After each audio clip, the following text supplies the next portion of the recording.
Hi dears, എല്ലാവർക്കും സുഖാണോ?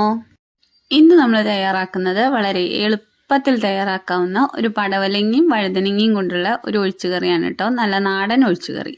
അപ്പം നമ്മൾ തയ്യാറാക്കുന്ന ഈ പടവലങ്ങ കറി ദോശയുടെ കൂടെയും ചോറിൻ്റെ കൂടെയും ചപ്പാത്തിയുടെ കൂടെയും ഒക്കെ കഴിക്കാൻ പറ്റിയ ഒരു നല്ല നാടൻ ഒഴിച്ചുകറിയാണ് കേട്ടോ.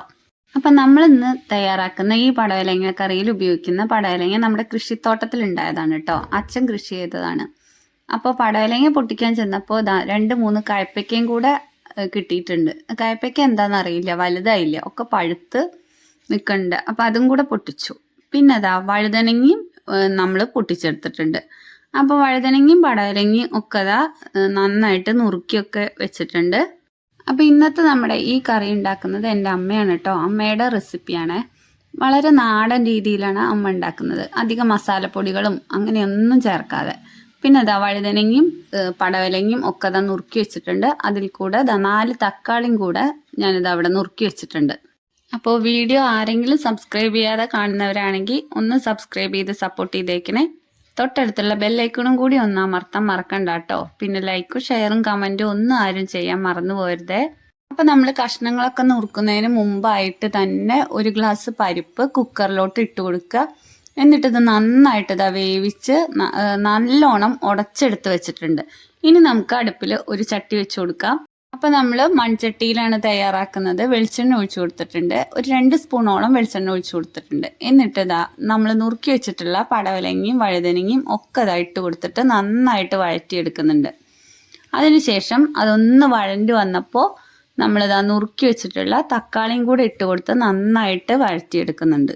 നമ്മൾ വഴുതനങ്ങയും പടവലങ്ങയും ഒക്കെ നന്നായിട്ട് എണ്ണയിലിട്ട് മുരിച്ചതിന് ശേഷമാണ് കേട്ടോ തക്കാളി ഇട്ട് കൊടുക്കുന്നത്. നന്നായിട്ട് വഴറ്റിയെടുക്കണം. അതിന് ശേഷമാണ് നമ്മൾ തക്കാളി ചേർത്ത് കൊടുക്കുന്നത്. അപ്പം അമ്മയാണ് കറി ഉണ്ടാക്കുന്നതെന്ന് പറഞ്ഞില്ലേ, അമ്മയുടെ റെസിപ്പിയാണ് കേട്ടോ ഇത്. അപ്പം തക്കാളിയൊക്കെ ഒന്ന് വഴണ്ടി വന്നപ്പോൾ ഞാനിതാ 1.5 ടീസ്പൂണോളം മഞ്ഞൾപ്പൊടിയും കൂടി ഇട്ട് കൊടുത്തിട്ടുണ്ട്. അതിനുശേഷം 1.5 ടീസ്പൂണോളം മുളക് പൊടിയും കൂടെ ചേർത്ത് കൊടുത്തിട്ടുണ്ട്. സാധാ എരിവുള്ള മുളക് പൊടിയാണ് കേട്ടോ ചേർത്ത് കൊടുത്തിട്ടുള്ളത്. നിങ്ങളുടെ അടുത്ത് കാശ്മീരി മുളക് പൊടി ആണെങ്കിൽ അതിനനുസരിച്ച് ചേർത്ത് കൊടുക്കുക. അപ്പോൾ എരിവൊന്നും അധികം കൂടുതലൊന്നും ഈ കറിയിൽ ഇട്ടാൽ നന്നാവില്ല. അപ്പോൾ ആവശ്യത്തിനുള്ള എരിവ് മാത്രം ചേർത്ത് കൊടുക്കുക. പിന്നെ ആവശ്യത്തിനുള്ള ഉപ്പും കൂടെ ഇട്ട് കൊടുത്ത് നന്നായിട്ട് ഒന്നുകൂടെ ഒന്ന് വഴറ്റി കൊടുക്കുന്നുണ്ട്. ആ മുളക് പൊടിയും മഞ്ഞപ്പൊടിയുടെയും ഒക്കെ ഒന്ന് പച്ചമണം മാറുന്നത് വരെ നമുക്കിതൊന്ന് നന്നായിട്ട് വഴറ്റി കൊടുക്കാം. അപ്പോൾ നമ്മുടെ മുളക് പൊടിയും മഞ്ഞപ്പൊടിയും ഒക്കെ മൂത്ത് വന്നപ്പോൾ ഞാനിതാ വേവിച്ച് വെച്ചിട്ടുള്ള പരിപ്പും കൂടെ അതിലോട്ട് ചേർത്ത് കൊടുത്തിട്ടുണ്ട്. ഇനി നമുക്ക് നന്നായിട്ടൊന്ന് മിക്സ് ചെയ്ത് കൊടുക്കുക. പിന്നെ പരിപ്പ് ചേർത്ത് കൊടുത്തതിന് ശേഷം നമുക്ക് കഷ്ണങ്ങളൊക്കെ വേവാൻ ആവശ്യത്തിനുള്ള വെള്ളം കൂടെ നമ്മൾ ഒഴിച്ചു കൊടുക്കുക. അപ്പോൾ ഞാൻ കുക്കർ കഴുകിയിട്ട് ആ വെള്ളം കൂടെ ഒഴിച്ചു കൊടുക്കുന്നുണ്ട്. ആ പരിപ്പ് വേവിച്ചിട്ടുള്ള ആ വെള്ളത്തിന് പുറമെ നമ്മൾ ഒരു 2-3 ഗ്ലാസ് വെള്ളം കൂടെ ഒഴിച്ചു കൊടുത്തിട്ട് നന്നായിട്ട് അടച്ചു വെച്ച് വേവിച്ചെടുക്കുക. അടച്ചു വെച്ചതിന് ശേഷം നമ്മൾ ഒന്ന് തുറന്ന് നോക്കുന്നുണ്ട്. തിളച്ച് വരുമ്പോൾ നമ്മൾ അതിൽ ആവശ്യത്തിനുള്ള വെള്ളം ഉണ്ടോയെന്നോ അടി പിടിക്കുന്നുണ്ടോ ഒക്കെ നോക്കുന്നുണ്ട് കേട്ടോ. മൺചട്ടി ആയതുകൊണ്ട് വളരെ വേഗത്തിൽ തന്നെ വെള്ളം വറ്റി പോവും. അപ്പോൾ നമ്മൾ തുറന്ന് നോക്കിയപ്പോൾ കഷ്ണമൊന്നും വെന്തിട്ടുണ്ടായിരുന്നില്ല. അപ്പോൾ അതുപോലെ തന്നെ അടച്ചു വെച്ചിട്ടുണ്ട് കേട്ടോ. ഇനി നമുക്ക് കഷ്ണങ്ങൾ വേവുമ്പോഴേക്കും അരപ്പ് തയ്യാറാക്കാം. അതിനായിട്ട് 1 മുറി നാളികേരം ചിരകി ഞാൻ മിക്സിയിൽ ഇട്ട് കൊടുത്തിട്ടുണ്ട്. ഇനി നമുക്കിതൊന്ന് അരച്ചെടുക്കുന്നതിന് മുമ്പായിട്ട് കുറച്ച് ജീരകം കൂടെ ചേർത്ത് ഇതൊന്ന് അരച്ചെടുക്കാം. നമ്മൾ നാളികേരത്തിലോട്ട് 1/2 ടീസ്പൂണോളം ജീരകമാണ് ചേർത്ത് കൊടുക്കുന്നത്. എന്നിട്ടിത് നന്നായിട്ട് പേസ്റ്റ് പോലെ അരച്ചെടുത്തുകൊണ്ട് വന്നിട്ടുണ്ട്. അപ്പോഴത്തേക്കും നമ്മുടെ കഷ്ണങ്ങളെല്ലാം വെന്ത് കിട്ടിയിട്ടുണ്ട്. ഇനി നമുക്ക് ആ നാളികേരം അരച്ചതും കൂടെ കറിയിലോട്ട് ചേർത്ത് കൊടുക്കാം.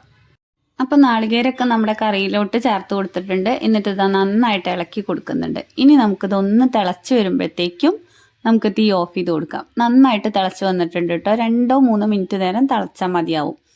എന്നിട്ട് അതിലോട്ട് കറിവേപ്പിലയും കൂടി ഇട്ട് കൊടുത്തിട്ടുണ്ട്. ഇനി ഇതൊന്ന് മൂടി വയ്ക്കാം.